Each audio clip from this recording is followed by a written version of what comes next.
Guys welcome back to the my channel. So guys आज से मैं पार्ट 3 स्टार्ट करने वाली हूँ, जिसमें हमारे हीरो का फ्रेंड शिकायत करता है कि उसके पापा बिल्कुल भी उसको जीने नहीं दे रहे हैं और हमेशा बस्तियों की तारीफ़ करते रहते हैं और वो कहते हैं कि उसको बिल्कुल उसी की तरह बनना चाहिए। और वो बोलता है कि तुम बिल्कुल से ब्लास्ट हो, ना जाने तुम लोगों पर क्या करते हो, लोग तुम्हारे दीवाने हो जाते हैं। और फिर हमारे हीरो सोचने लगते हैं क्या सच में मैं ब्लास्ट हूँ, क्योंकि सबसे बड़े अफ़सर का बेटा कुछ ज़्यादा ही कमज़ोर है।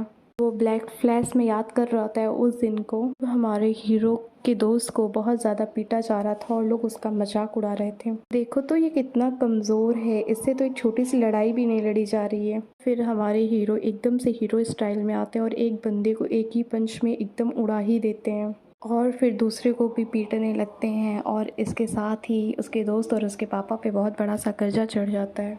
और क्योंकि उनकी किसी और ने मदद की होती, वो कोई और नहीं बस्तियां ही होता है। और फिर वो ब्लैक फ्लैश से वापस आके अपने दोस्त को देखने लगता है और फिर वो कहता है मैं ब्लेस्ड तो हूँ, लेकिन सिर्फ एक इंसान की वजह से। एवॉल्ड, उसका नाम एवॉल्ड है, जिसने मेरी ज़िंदगी को बिल्कुल से बदल दिया, जिससे मैं बोल सकता हूँ कि आई एम ब्लेस्ड बॉय। उसने मेरी ज़िंदगी को बदल के रख दिया। फिर ये भी सोचता है कि बड़े बड़े कनेक्शन ने आज मुझे कहाँ से कहाँ पहुँचा दिया और शायद पूरी ज़िंदगी भर वो ऐसे ही मेरे कदमों के नीचे तले दबे रह जाएंगे, क्योंकि मैंने उनकी हेल्प की है। I am blessed man. और फिर उसका दोस्त कहता है अरे तुम तो रेडी हो रहे हो, हाँ हाँ आज तो तुमको जाना है ना उस रॉयल फैमिली की लड़की से मिलने, क्या नाम था उसका, ऑडिटे। तो क्या तुम सच में उससे शादी करने वाले हो? ऑडिटे का भी डिवोर्स होने वाला है 1 साल में और उसको ये बात पता चली तो वो बहुत ही ज़्यादा तुम्हें छोड़ेगी नहीं। तुम्हें इन सब चीज़ों का ध्यान रखना चाहिए। तो हमारे हीरो बोलते हैं कोई बात नहीं, मैं अपने मिशन के आड़े किसी को नहीं आने दूंगा। बस इसी सोच के साथ हमारे हीरो निकल जाते हैं हमारी हीरोइन से मिलने के लिए। और इधर हमारी ऑडिटे बड़े ही प्यार से हमारे हीरो का इंतज़ार कर रही होती है और सोचती है आधे घंटे हो गए अभी तक आए नहीं, क्या रूड है सच में, टाइम पे बुलाकर इसको टाइम पर तो आना चाहिए। ये तो अफसर है। तभी हमारे हीरो की एंट्री होती है। फिर वो बोलते हैं सर आपने जो टेबल रिजर्व किया है मैं आपको वहाँ पर लेकर चलता हूँ।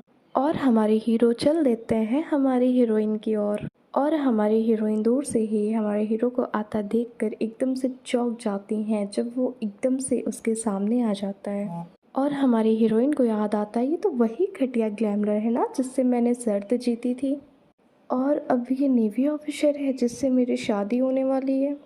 ये दोनों एक ही इंसान हैं। एकदम से वो शॉक्ड हो जाती है और इतना देखकर हमारे हीरो भी एकदम से घबरा ही जाते हैं। ये लड़की यहाँ पर, ये यहाँ पे कैसे हो सकती है? उसको ऐसा लगता है कि उसको कोई गलत फहमी हो गई है। फिर वो वेटर को बुला के कहते हैं चेक करो। वेटर बोलता है सर मैंने चेक किया हुआ है, ये वही लड़की जिससे आप मिलने आए हुए हैं। और हमारे हीरो बिल्कुल से ब्लैक फ्लैश में चले जाते हैं और उनको याद आ जाता है कि उसके पापा बोले रहते हैं कि हमारी लड़की को मत लेके आना, वो एक रॉयल ब्लड है। और फिर वो सोचता है, लगता है उस दिन ये सारी बातें सच थी, और वो हमारी हीरोइन की तरफ देख के बोलता है लगता है वो सारी बातें उस दिन की सच थी। और फिर बड़े ही प्यार से वो बोलता है माय लेडी ऑडिटे, मुझे लगता है कि हम लोग ये पहली बार नहीं मिले हैं ना, आपसे मिलकर अच्छा लगा। और फिर बस्तियाँ अपने आप को इंट्रोड्यूस करता है बहुत ही अच्छे स्टाइल में, हाय आई एम बस्तानिया। और फिर हमारी हीरोइन को देखने लगता है, फिर बोलता है मिस ऑडिटे ये हम दोबारा मिले हैं, ये हमारी पहली मुलाकात नहीं है ना। और हमारी हीरोइन उससे देखकर बिल्कुल से चुप हो जाती है। फिर बोलती है तुम्हें पता था ना मैं ही हूँ। और फिर बस्तियाँ बोलते हैं नहीं मुझे ये सारी चीज़ें शुरू से नहीं पता थी, मुझे नहीं पता था जिससे मैं शर्त लगाया वही मेरे सामने आ जाएगी। और सच में यकीन नहीं आता तुम वही हो जिसको तुम्हारे पापा ने दांव लगा दिया था और वो मेरे सामने बैठी हुई है। ये बात सुनकर हमारी हीरोइन को समझ में आ जाता है तानिया उसको बिल्कुल भी पसंद नहीं करता और यहाँ पे वो किसी भी नेक इरादे से नहीं आया हुआ है कि तुम महाराज को बता दो कि तुम मुझे बिल्कुल भी पसंद नहीं करते हो, तुम मुझे रिजेक्ट कर सकते हो। ये बात उन्हें बता दो ताकि ये शादी यहीं रुक जाए। और हमारे हीरो कहते हैं नहीं मेरा तो कोई इरादा नहीं है तुम्हें रिजेक्ट करने का, और तुम्हें लगता है कि मैं तुम्हें यहाँ रिजेक्ट करने आया हूँ। और मन में सोचने लगता है कि इसका एटीट्यूड तो बिल्कुल भी नहीं बदला है। उस दिन भी इसको पता था कि इसके बाप ने इसको गिरवी रखा है, फिर भी ये अपने एटीट्यूड को वहाँ भी नहीं छोड़ रही थी। अपने अधिकार के लिए वहाँ भी वो उस घटिया जगह पे लड़ रही थी और आज भी वही सेम बिहेव कर रही है। आखिर है तो ये रॉयल ब्लड ही ना। और फिर वो कहता है कि तुम्हारी फैमिली और तुम्हारे फादर के बारे में बहुत सारी अफवाहें फैली हुई हैं। मैं ये सारी अफवाहें सुनकर फिर भी यहाँ क्यों बैठा हुआ हूँ। ये सुनकर हमारी हीरोइन चुप बैठ जाती है और वो समझ जाती है कि वो सिर्फ़ और सिर्फ हमारे महराज के कहने पर आया है। तो इसका मतलब ये हुआ कि तुम सच में यहाँ शादी के इरादे से आए हो। ये बात सुनकर हमारे बस्तियों के चेहरे पे स्माइल आ जाती है।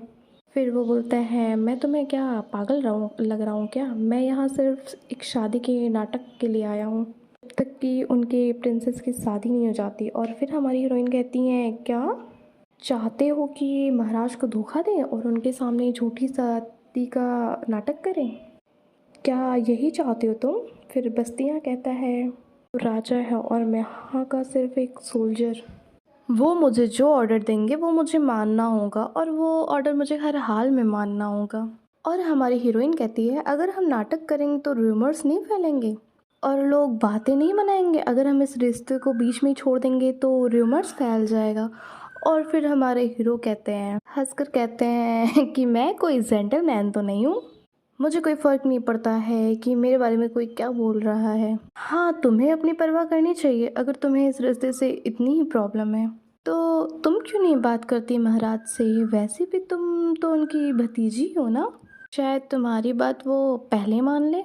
और फिर ये बात सुनकर हमारी हीरोइन एकदम से चुप हो जाती है क्योंकि वो पहले ही जानती होती है कि महाराज उसको पहले से इस्तेमाल कर रहे होते हैं। उसका जवाब ना सुन कर के पहले ही समझ आती कि उसको कोई इंटरेस्ट नहीं है और ना ही कोई कॉन्ट्रैक्ट मैरिज में, और वो जाने लगता है। तभी हमारी हीरोइन और वो पैसे का एनवलप उसके सामने करती है और बोलती है वो इस चाय का पैसे देना चाहती है, वो उस पर बोझ नहीं बनना चाहती। और ये बात सुनकर हमारे हीरो एकदम से हंसने लगते हैं।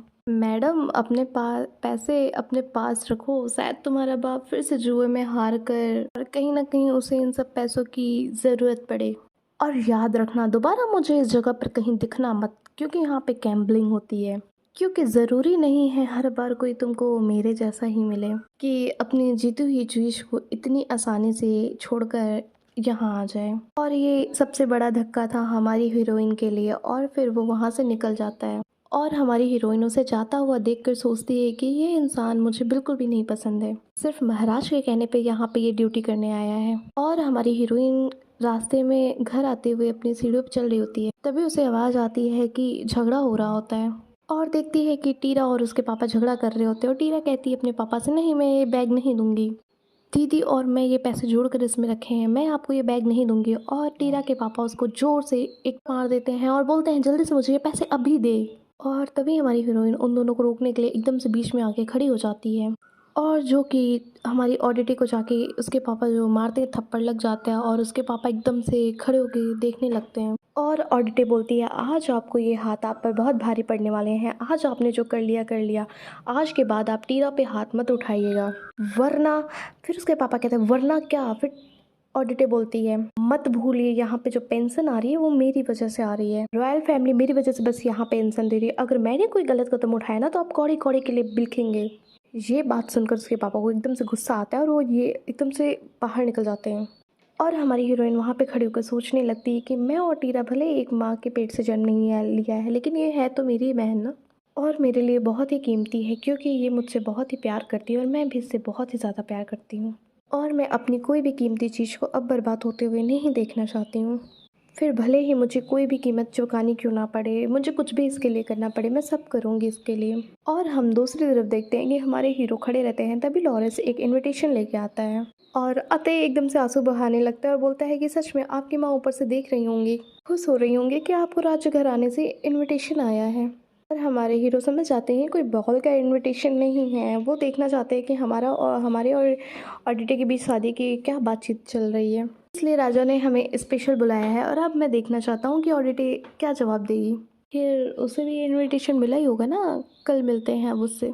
और फिर अगले दिन हम देखते हैं कि बॉल की शुरुआत होती है पैलेस में और बहुत सारी बग्घियाँ जा रही होती हैं जिसमें बसिया के पापा मम्मी और उसके भाई भी जा रहे होते हैं। मैंने तुम्हें इतने बड़े कॉलेज में भेजा था कि तुम हार्ट के साथ दोस्ती कर लो, और तुमने कुछ भी नहीं किया और आज वो यहाँ पे आएगा। तुम्हें पता है ना वो कितना अमीर है।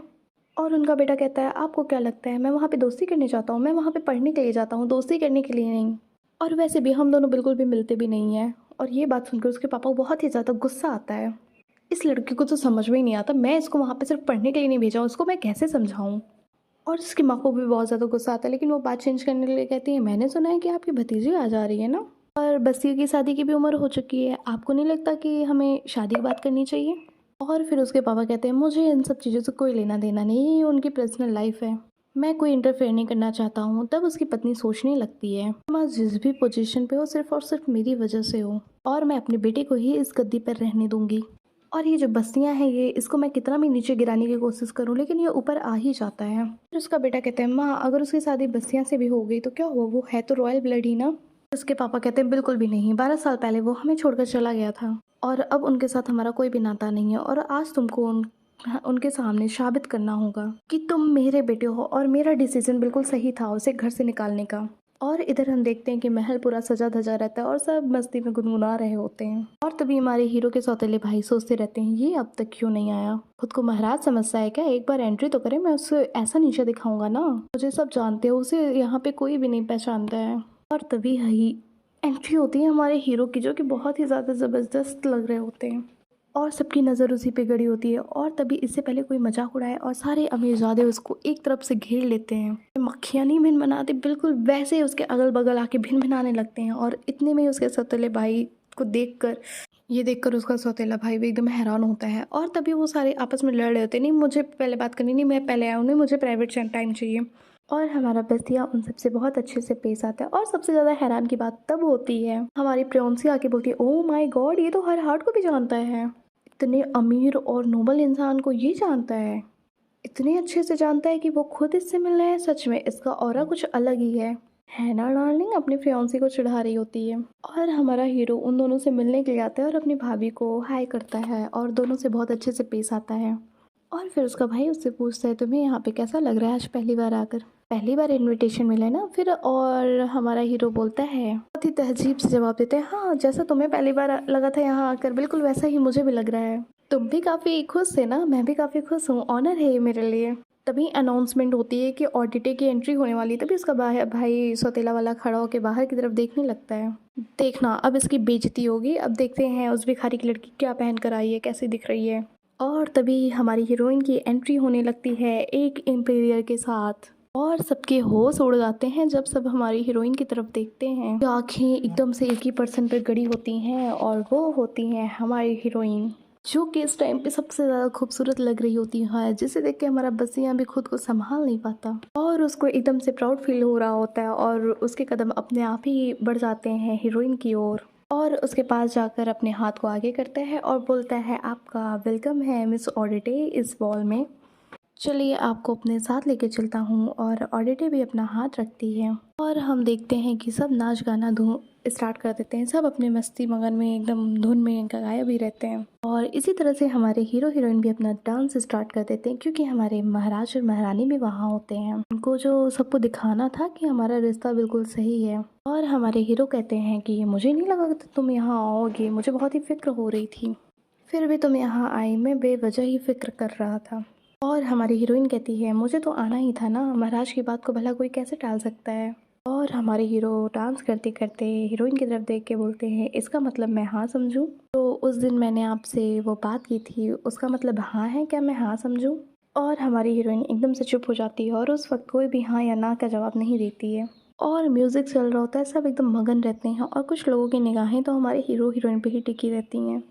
और हमारे हीरो हीरोइन जब डांस करने लगते हैं तो हमारी हीरोइन के चप्पल की जो एड़ी होती है वो एकदम से टूट जाती है और जब वो गिरने लगती है तो हमारी बस्तियाँ उसको एकदम से कमर के पास से पकड़ लेते हैं और एकदम से उसको प्यार से देखने लगते हैं और सारे के सारे देखने लगते हैं। और फिर हमारे हीरो थोड़ा सा झुक के उसके पास आके कहते हैं आपने हमारे जवाब का कोई जवाब नहीं दिया, तो क्या इसका मतलब हम हाँ समझें, मैरिज का नाटक करने के लिए आप रेडी हैं।